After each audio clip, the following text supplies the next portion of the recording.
We resign to, if you don't do for other people when they want it, then you are totally being oblivious to your needs for others. And that puts you in the category, the diagnosis for narcissistic personality disorder, a narcissistic traits, because you have no empathy. Like, what? Do I not have empathy because I want choice? Say no. Or do I not have empathy because I really can't feel compassion for someone else's want or need? Two very different things, but we've merged them together. And lack of empathy is a huge requirement for the diagnosis of narcissism, right? I'm freaking out. I'm so glad this is my birthday episode. Girl.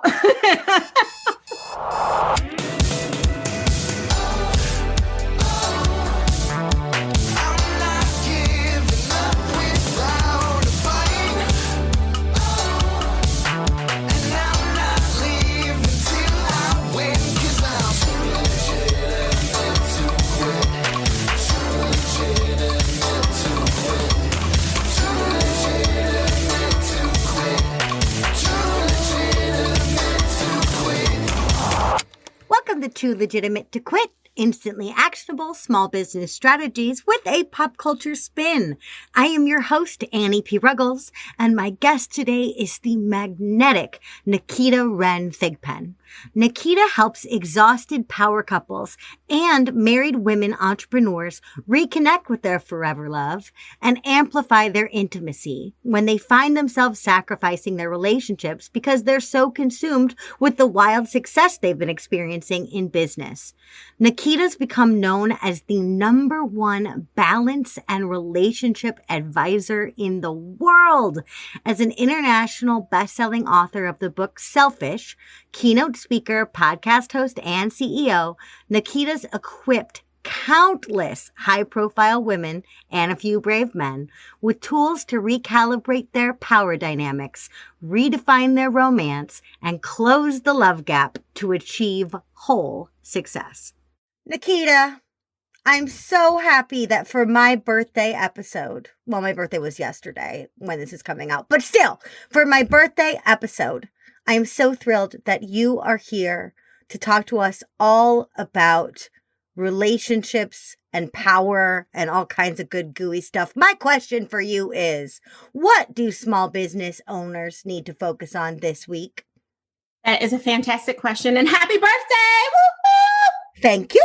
Honestly, this week and every week should be reclaiming your power so you can release your brilliance, because so many of us have just dimmed it and we're not standing strong in it anymore.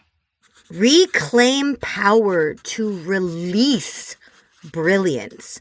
I love that. I love those two things in combination. That's so powerful, because I know there have been many, many times in my life where my brilliance has felt blocked. Yeah. Or where my power has felt blocked. Mm-hmm. But I'm not sure I realized in those moments that the other thing was a factor in that moment. You know what I mean? Like, I feel like when my brilliance is blocked, I go hunting for my brilliance. I don't go hunting for my power. But when you say that, of course that's got to come first. Of course I have to reclaim myself before I can produce. That makes complete sense. Well, I'm grateful that it does. Because the reality is, a lot of us get, like, you follow energy and pathways, right? Like energy being blocked in your body. And when we get stuffed up, like think of like a stuffy nose. When you're super stuffy, you can't enjoy your food. You still eat, right? You still feed your body. You still try, but you're not enjoying it anymore, which means you're not cooking the same. You're not seasoning the same. You're definitely not, fueling up the same, because you barely want to eat when your taste buds are kind of dimmed from being stuffy. It's the same thing when we get stuffy in our energy and something gets stuffed up or blocked. We get stuffy with how we want to taste our next level of innovation. We start to do the same things over and over and over again. Our business doesn't feel enjoyable. It feels like a job or some aspect of it. And as much as we love what we do, because we will all stand on Instagram stories and say, I love what I do. Thank God I found what I've done. Mm-hmm. But when you're feeling, right? I know you make fun of me. But when you're feeling like super stuffed up, you're like, yeah, I'm grateful and I'm not enjoying this, right? Like, and you can be in a space of both. But in order for that not to become this thing where you're just like going along to get along in your business, you have to like really reclaim your power if you felt like you kind of lost it a little bit and get unclogged with a little bit of selfish behavior. Don't get me started on that one. I love selfish behavior. Here at Too Legitimate to Quit, we are fans of selfish behavior. Abso-frickin-lutely. Get your needs met. Don't hurt anybody in the process. Absolutely. Don't be an asshole. Absolutely. But there are 100,000 ways to be selfish in a beautiful way that doesn't put anybody else down. There are 1,100 reasons and ways that you should be taking care of number one, especially if you're a small business owner, because we are our number one asset. I talk about this all the frickin' time. If you were a billionaire who is making money off of racing horses, you would take perfect care of those horses. Those horses would eat better than you. Those horses would sleep on only the finest of hay in only the finest of stables and would be brushed 700 times a day because that horse is your moneymaker. Absolutely. So how come we don't apply that care to ourselves? Like, I agree. I think selfishness has to happen. And I think that's so interesting too, that like, yes, making sure your needs are met, making sure you're taking care of number one is a great way to reclaim that power. 1,000%. And you could, oh my God, Annie, we could go down the rabbit hole of all the ways that we should be doing it and why we aren't doing it. But the number one reason why most of us won't do it consistently, we might have selfish moments, right? But the one reason we won't do it consistently is because the world congratulates us for bad behavior. Oh, yeah. Oh, yeah. And the world loves, and actually like the coaching and self-development industry also really loves a martyr. And I've been talking about this a lot in terms of marketing versus sales, right? Because over marketing to me, when you're giving value all the time, starts to feel like a martyrdom. It feels like I'm constantly putting it down and I'm never getting anything back. And I'm just giving and giving and giving all the time so that I can stand on the corner and go, look at how many people I helped this year without taking anything for myself. That is over marketing, right? Yeah. But I also see it in all these other ways. It's like, look, I'm helping all these people. Good, great, awesome, in whatever capacity you're doing it, but you gotta receive some too. For the balance of it. Absolutely. If you're not receiving, if you're not receiving it at all. And we had this, I'm going to tell you this quick story. One of our success architects who does like our social selling and also accountability advising for us in one of our group programs. Of course, you're familiar with social selling. So, you know, they're consistently creating authentic connections with people to then qualify to see where the relationship should continue. Love it. Right. So someone responded in kind, wanted to move over into the DMs, have the conversation. And she said, great, you know, everything that sounds like you have going on with you. Would you like to come into the free Facebook community, which our group is called Certified Selfish? And the woman replies to her and said, oh, well, as long as, you know, I'm really a giver, not a receiver, by quote. I'm a giver, not a receiver. So as long as you guys are okay with me giving advice and not expecting me to receive anything, then I'm good. I'll join. Oh my goodness. Ridiculousness, correct? So well-intentioned. So well-intentioned. And such ridiculousness. Such ridiculousness. And she clearly didn't hear what this was in writing, but she didn't hear or see what she was saying. Like, you just cut yourself off the knees from growing. Yeah. How do you stop growing? How do you ever walk into a room? How do I go in Annie's house and say, oh, I'm just here to show up and do my thing, not to be a part of, not to hear, not to see how I can contribute, not to listen to the wisdom of Annie and her husband and whatever else might be happening in this dynamic. But nope, I'm coming in your house to just give and you're going to appreciate it because I don't receive. Like, if you ever stop receiving and you are the number one anything, the top guru of everything, then you have clearly cut yourself off the knees of evolving. And who wants to learn from someone who refuses to evolve? Period. Nobody. Exactly. And I feel bad for whatever happened in her life and this is many people's lives. I'm not judging, but like, I don't know where a bunch of people get the idea that receiving gratefully receiving in exchange for what you put out, so not receiving more than you're due, but receiving it all, will somehow corrupt you as a human. That's like one of the main things I talk about all the time when I'm dealing with sales avoidance in people. It's like, whoa. Receiving does not automatically make you an asshole. Right. Absolutely. And in fact, it makes you, wonderful. It is, one of our aligned friends that we really love and trust and know, Margie Falhoun, co-owner of Interview Connections, one of her We love you, Margie. We love you, Margie. I don't want to mess up her quote, but to paraphrase slightly, something that downloaded into her spirit when she was in the shower, which I love shower downloads, by the way, yes, was a coming of awareness of a quote that dropped into her spirit that I think said something like, do you want to be a student of greatness or a master of mediocrity? What? And you can't be a student of greatness without receiving. Exactly. You can't. You just simply cannot. Like, one of the most beloved books of all time makes me want to jump out a window. And I love this author, and I'm very, very sorry. And I am going to get some hate mail over this, and I don't even care. I am talking about The Giving Tree. Yes, you are going to get hate mail.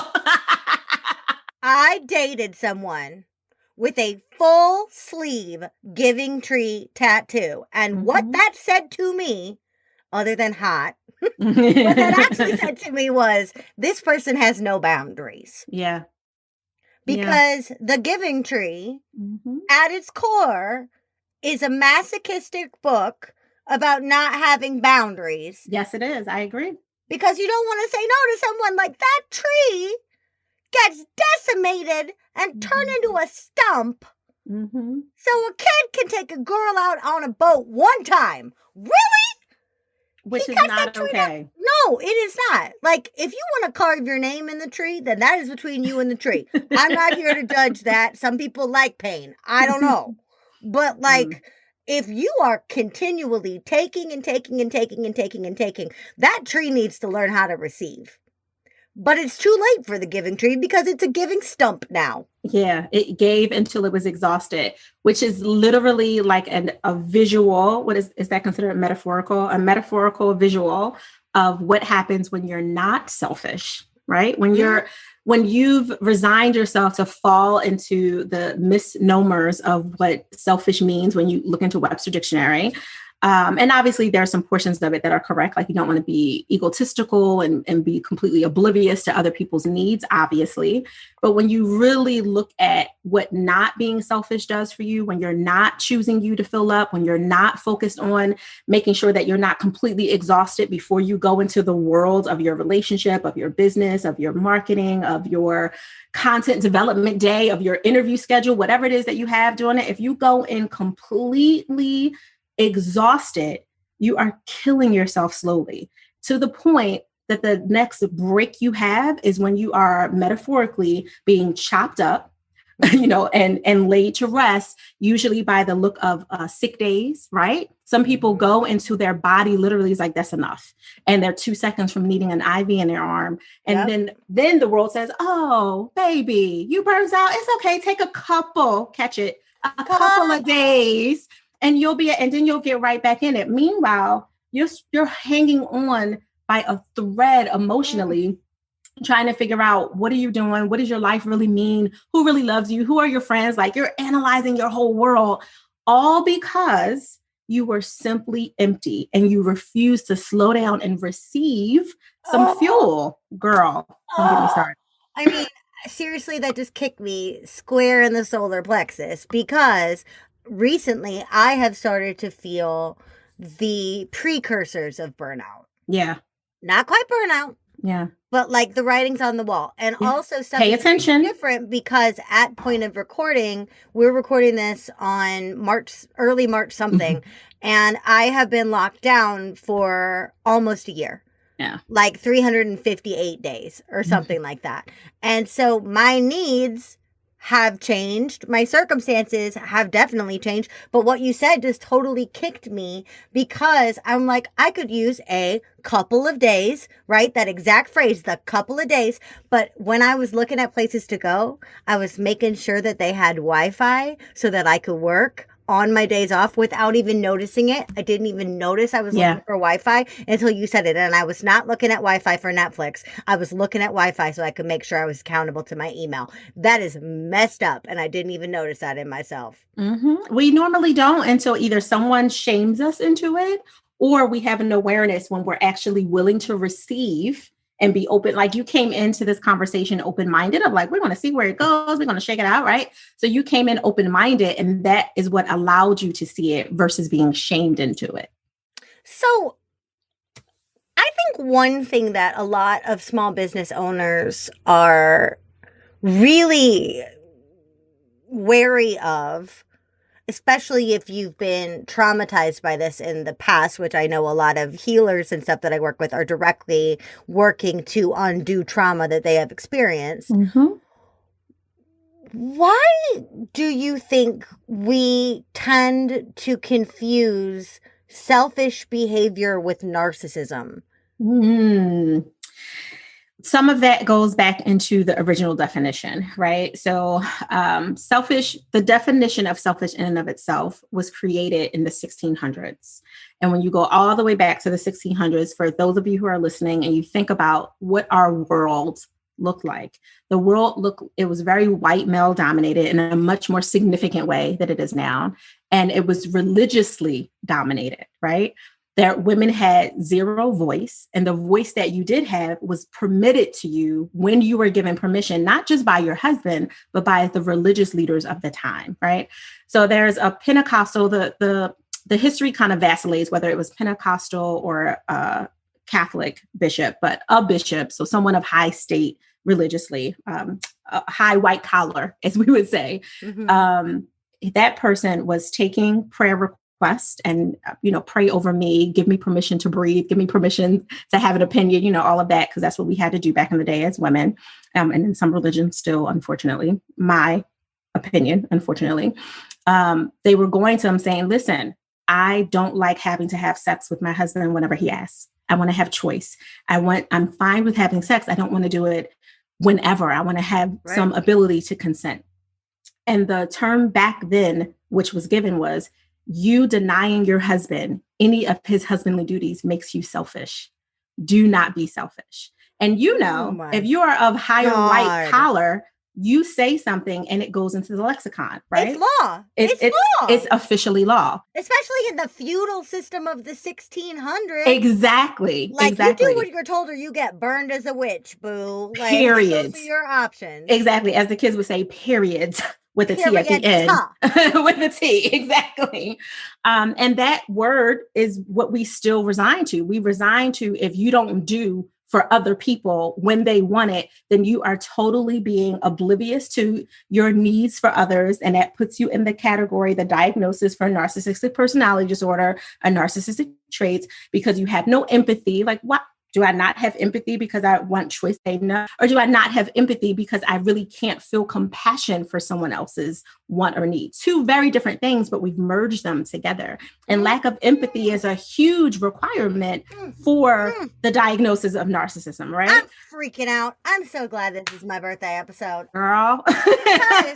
So my program is called Sales for Empaths. I talk to people with high empathy literally all day, every day of my life, because I also live with people that are highly empathic, and everyone I love is highly empathic, right? But I think that it's so key what you just said about the capacity for having empathy for another human is diametrically opposed to narcissism. So all of these people out there listening who think that by taking in their relationships, by taking in their small business, by pricing things effectively, by pricing in all forms, they're so worried about being narcissistic. You can't be. Your empathy's too high for that to happen. You're not going to fundamentally change yourself. You're not going to lose all empathy for other humans when you decide that you want to garner a better paycheck. That's just not how this works. I love this. Yes, you have to have empathy for yourself. I'm tired or achy, or I don't know, maybe I'm not emotionally stimulated to want to lie down with you right now or to want to play this game with you. I should be able to have choice. Now, obviously, that's the 1600 version, but it never went away. It still No. stayed. And women specifically, which it was intended to shame women, women are the biggest proponents of, oh, self-care isn't selfish. Oh, I never want to be seen as selfish. I'll never be selfish. I'm always going to give and give and give until I don't have. And I'm always amazed by it, especially once we've had the awareness conversation of like, Miss, this is what it was intended. So let's redefine it and reclaim the power of it. Yes. And understand that, you know what, pausing everything for 2 days, 6 weeks, or whatever in between that you want to do to stop breastfeeding the world for a moment. It is selfish and it's not bad. It's an and, right? Like if I say to you right now and you're like, oh, Naketa, I'm super, super thirsty. Like, give me water. And I've been giving you water. And I realize giving you all my water is going to leave me very little left. And you are not sick. You are not without your own access to water. It's easier for you to tap into mine. I have to make an informed decision. Do I give Annie a boundary and say, you know what, Annie, how about you slow down on that water? Or you go ahead and go to your own kitchen and get your own water because I only have a little bit left and I know I'm going to need this to hydrate. How about I give you a boundary instead of feeling like, oh, but if I tell her no, she's going to think I'm the worst person in the world, because we shame ourselves into thinking this. Meanwhile, I have another 10 hours ahead of me from my day and I'm thirsty, exhausted, dizzy, and having dehydration related pains and symptoms and headaches, all because I didn't give a no to my good friend Annie, because I thought that was selfish. I think that that's gorgeous, because there's another word that keeps popping into my head as we're talking, which is what those women in the 1600s and women and I don't, that's not necessarily like a gendered thing. Like we are just now as a people waking up to the necessity of talking about consent. Yes. In 100 different forms. Yes. Right? Like the Me Too movement is all about consent. It's still happening. And so I love this question that I started asking myself listening to you talk. And I want to ask all the listeners of that. And it's not just sexual and it's not just gendered. Right. What are you consenting to in your life that you shouldn't be? What are you consenting to in your business that you shouldn't be? Because if you are a small business owner, you have more power. So why are you giving that power away on stuff that no longer serves you? Maybe it did at one point. Maybe it never did. But that's what I'm thinking so much. It's like, what am I, me, Annie C. Ruggles, what am I consenting to in my own treatment of myself? What am I consenting to in the way people treat me in my business? Yes. What am I consenting to in my marriage? What am I making Ryan consent to? Exactly. This is all, my brain. Okay, right. But hold on. I brought you here not to rant about the giving tree, which is what I did. But we want to tie this into a piece of pop culture that you love or appreciate. Yeah. What would you like to talk about today on that front? Oh, this is such like a good sadistic tormenting for me, because there's so many things that we can relate this to. I am going to go with the more current, something I just watched recently, because you and I, from pre-recording conversations that I'm not a big TV movie person, but a lot of my circle was raging about this Malcolm and Marie show. Yeah. The movie, that was shot during COVID. It's extremely well shot. The cinematography is beautiful. The acting is gorgeous. Stellar, right? And it's black and white. It's phenomenal. When's the last time you got to watch a movie in black and white? That alone, like seriously, the artistry of that is gorgeous. But tell us more about Malcolm and Marie. Yeah, it's a phenomenal story of toxicity.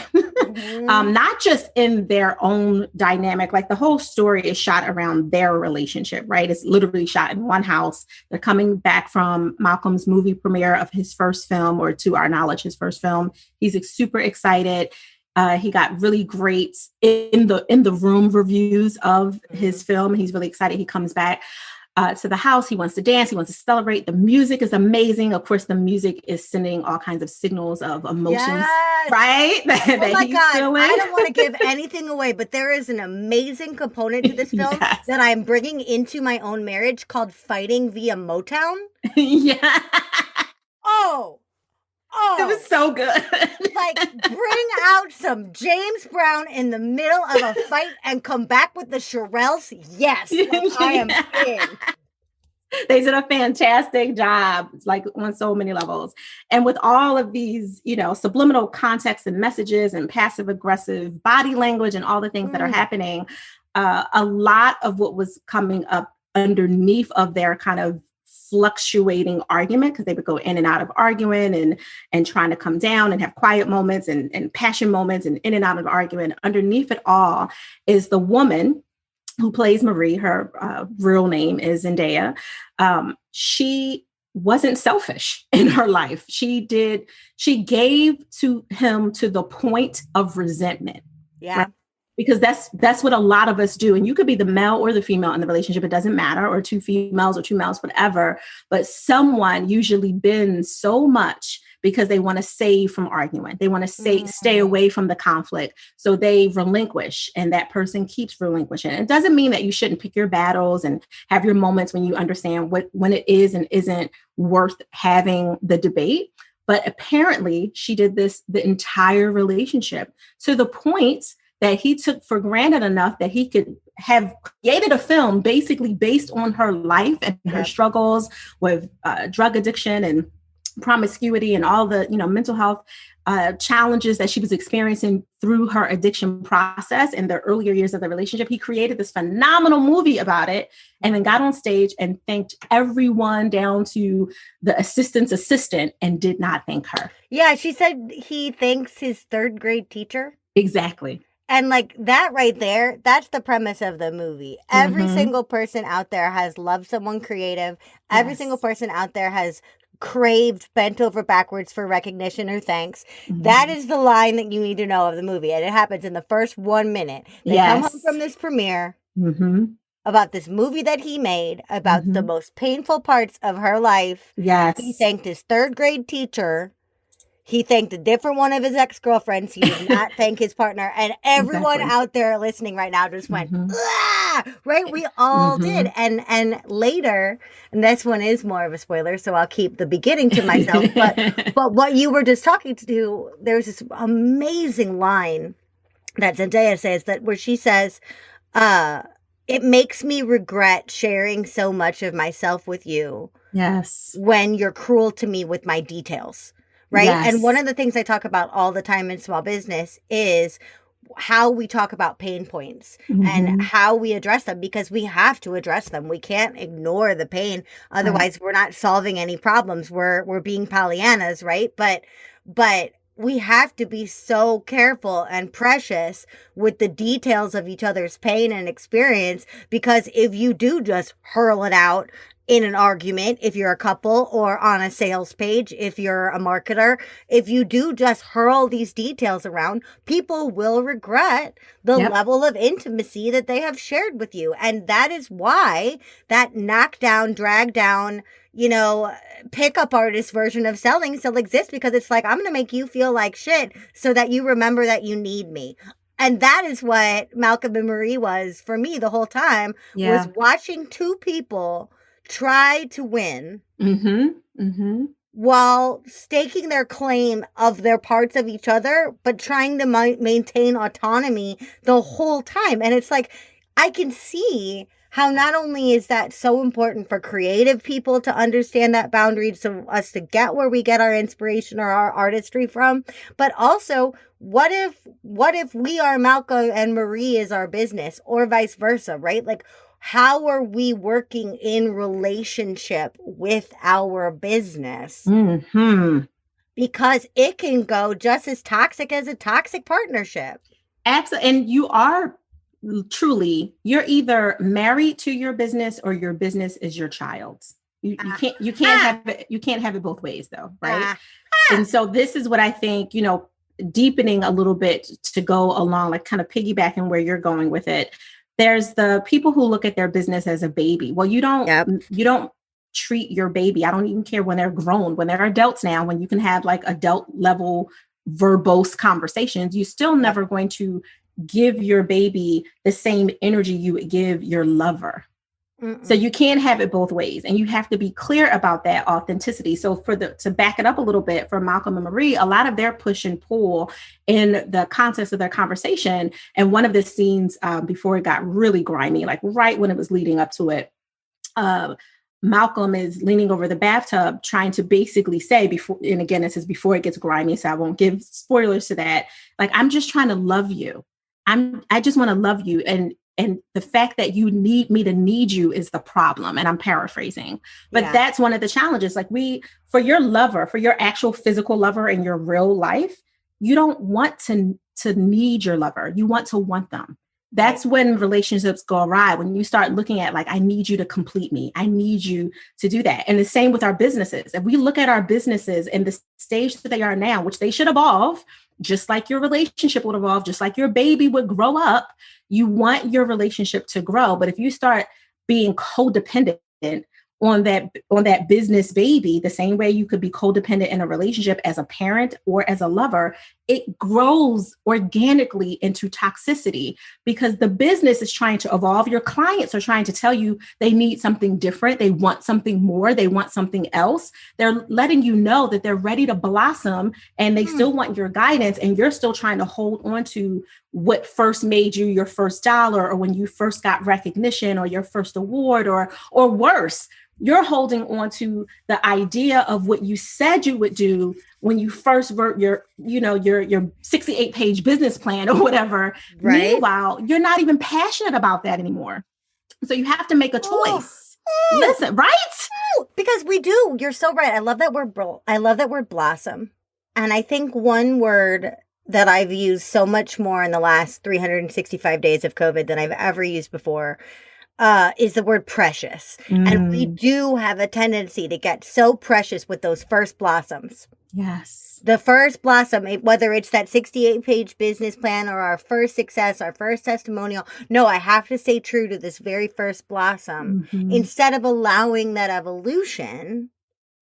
And also, I think one of the things is, one of the things that comes up in Malcolm and Marie a lot is this idea of, like, where do I stop and where does the other person begin? Yes. Because in order to have a relationship, there has to be some separateness, right? And I know this from my own marriage, like in moments when we're too enmeshed, we're not healthy in that moment. And there are also moments when I'm too enmeshed in my business that is not healthy at all. So I'm wondering now, based on Malcolm and Marie, how can I bring the mystery and the separateness back into this thing that in turn has been my lover and my child? Yeah. In different ways. Oh my God, what a horrible sentence. I know, right? Like So what do you recommend for people who have lost the mystery by being so precious about their business baby/lover?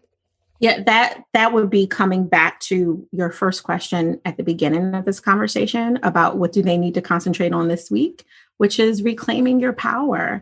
And part of reclaiming your power is admitting that you're not full in the first place, right? Like that your battery's not fully charged. Because if you're walking around in this egotistical part of yourself, kind of filling yourself. And there's nothing wrong with confidence, pure, authentic confidence. That's not what I'm talking about.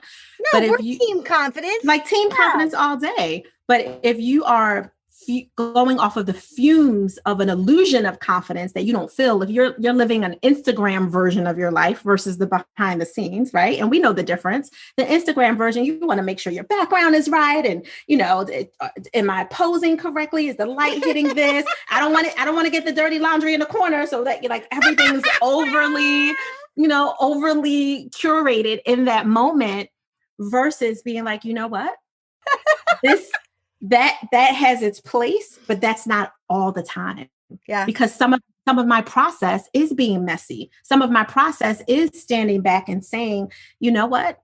I don't like how this is looking. I don't like the fact that my business is so overly curated and overly polished that I look like perfect Patty or perfect Paul, right? Like if that's not really what you want to do, part of it is backing up and saying, wait a minute, I'm not as full of my power as I thought I was. Let me recognize that there's something out of alignment with me and or my business, which obviously are not mutually exclusive in the first place. So if you're willing to recognize there's an issue, now we can back into, well, what's the emotion that's been like anchoring me there in the first place? Why did I feel the need for the last however long, months, weeks, years, decades, to consistently do that? How was it serving me? So I can look at, is that really how I want to continue to be served into the next level? Because if you just jump into, like, if you try to pass the kind of therapeutic, unthreading version of it, then you miss the deeper lessons. If you just say, because everyone asks this question, like, well, how is that serving you? You're like, oh, well, it's not serving me anymore. Let me do something different. But if you don't really know why it's not serving you anymore, then you're going to make a new version of the same mistake. You want to do something, you totally want to do something different. You're going to create a new program, maybe start a new division, make a new hire, get a new coach, sign up for a new course. You're going to totally, quote unquote, do something different. Yeah. And you're not going to be consistent with it because it's still out of alignment because you didn't understand why it wasn't working in the first place. And you really have to have that, as I would say, come to Jesus conversation with yourself. Like, you have to have that moment where you're willing to look at the messiness. Go look at the laundry in the corner. Ooh. What is going on? Go look at the messiness. Yeah, yes. There's this one point in the movie where, in Malcolm and Marie, where Marie calls Malcolm out and tells him that he doesn't have the introspection or self-awareness to write anything true from his own experience. And I think that what you just said about, like, go look at the mess. Yes. Go look at the mess. Like, we're recording audio right now. We're on video right now. My floor that you cannot see is a mess. Like, I can see it. You're like, go look at the mess. And all I have to do is turn my head to see a literal mess. Right? So I love that we're talking about messiness and selfishness in my birthday episode. I freaking love it. I love how this episode has felt like the best therapy session of my life. Listeners, I hope you agree. I'm so excited that I'm glad I could oblige. Dream about the giving tree. Heck yes. So, really goofy question for you. Super goofy. In one of the very first scenes of Malcolm and Marie, we see Zendaya in this ridiculous dress that is, like, unbelievably gorgeously sexy and fabulous. And she is making a box of Kraft macaroni and cheese, which does not look good in black and white. I'm going to spoil that for you right now. And you and I had a previous talk about how it's not really mac and cheese. And I agree with you. So we're not even going to go there. But here's my question for you. You have just been slighted badly by the person you love. And you're about to send a passive aggressive message by making some late night food. It's not Kraft mac and cheese. What is it? Passive aggressive food from me. I'm a baker at heart. You gotta do some angry baking. I'm gonna do some angry baking. I'm gonna make cupcakes. So here's a little context. So I have a lot cakes. Little anger cakes. So I have a rare autoimmune, and there's like a ton of things that I can't eat, and allergies and all kinds of things. And one of those allergies is gluten. So unfortunately, I can't eat the good cupcakes anymore. I love to make them for other people, but I can't eat them. So what I'm going to do, anger cakes. I'm going to make angry cupcakes that I can't eat. And then I'm going to give it to, in my case, my forever love is my husband. I'm going to give it to my husband at 3 a.m. or 2 a.m, like they did in Malcolm and Marie. and as he eats it, I'm going to stand there and stare, and he's going to feel all the energy of how selfish that I think that he's being by taking time to fuel himself why I can't eat it. Yeah, right? Like, how's all that gluten treating you? Good? Yeah, that you can eat and I can't. Gluten. Exactly. And to the point that he stops eating it and can't enjoy it. That's how I'm going to torment him. So, yeah. Hashtag passive aggressive anger cake. Hashtag angry cupcakes. Passive aggressive gluten. Like... Oh my God. All right. You and I could do this all day, and I'm sure my listeners could too. So my last question for you today is, what is the best way if I am hearing someone that's like, yes, I need to be more selfish in my life or in my relationship or in my business or all of the above? Yeah. What is the best way for those future selfish people to reach out and start a conversation with you? The best way is honestly, come look us up. Even if you're not a Facebooker, we have a community called Certified Selfish. It's private, but public in that it's free. So it's private enough where you can come in and have contextual conversations that everyone else on your timeline can't see. Mm-hmm. So come over to Certified Selfish in the Facebook community. And there's lots of free trainings and all kinds of live streams and Intimacy Advantage weekly shows and all kinds of things that we do every single week. If you want to jump right into a conversation, I'm going to say go to our website at bigpro.com. I know the link will be in the show notes below. Of course it will. And the link to my calendar is right there. Just book a call, a virtual tea, as I like to call them, because Annie knows that I love to show up with my tea everywhere I go. Yes, you do, my love.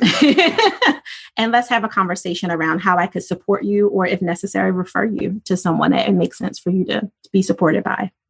I absolutely adore that. I can't wait until COVID is over and we can have some gluten-free baked goods, because I'm not going to eat gluten in front of you, girl. I love you too much. Everybody else, I will be back in just a minute with my final thought and your homework for the week. It will not involve baking.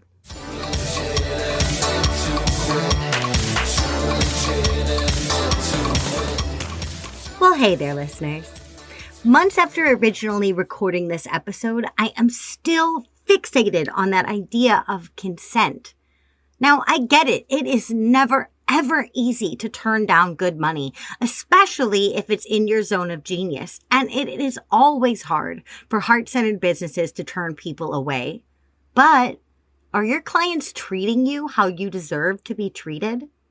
For many, many, many years in my own business, I gave and gave and gave and gave and gave and gave and gave and gave and gave and gave and bent over backwards to accommodate complete strangers. I put their potential interest in my work above my health and the profitability of my business. My boundaries were basically non-existent, and every time I tried to experiment with it, I felt greedy, egotistical, snobby, and self-centered. But looking back in hindsight on all of those exhausting years, I now see that I could have been and should have been a lot more selfish. After all, it is my small business, my bottom line, my impact, my legacy. And I didn't have enough time left to do the valuable creative work that mattered to me. I didn't have enough money left to reinvest in my business to help it grow. And I certainly didn't have enough confidence to ask for what I needed or to build win-win relationships with my prospects and clients. Now, I only embark in engagements that are energized, responsible, open, honest, and fair. I refuse to drag people across their starting lines or finish lines anymore, and that has made all the difference. Your homework this week is to deeply examine your client-provider relationships. What bad habits have you allowed to take hold in your business? What allowances or tolerations eat at you while you try to do your best work? Where have you become resentful? Who works harder for your client's success, them or you? Don't be the giving tree. You deserve to be so much more than a used up given stump. If a client is treading on you, this is the week to compassionately, bravely, fully, and finally set things straight. Oh, and on the exact flip side, talking about positive client-provider relationships. Just one quick thing. In the production of this episode, we learned that my beloved podcast editor and producer, Andrew Sims, and I are birthday twins. Happy birthday, Andrew. The passion and expertise and talent that you have brought to this show makes it sparkle and shine, and I'm so grateful. Too Legitimate to Quit is brought to you by the Non-Sleazy Sales Academy and me, your host, Annie P. Ruggles. If you struggle to sell, because you don't know how to put a price on all that goodness in you and you don't like the way that your competitors do it, I have great news for you. You can find my free challenge, Making Selling Easy Without Getting Sleazy, anytime at www.anniePruggles.com/easy, not sleazy. Our show is edited and produced by Andrew Sims of Hypable. Our fabulous theme tune is by Riley Horbasio, who I found on Fiverr. Our gorgeous podcast art is by Francois Vigneault, who I found on Upwork. And our marketing team is led by the unbelievably life-saving Nick Bonatatabis.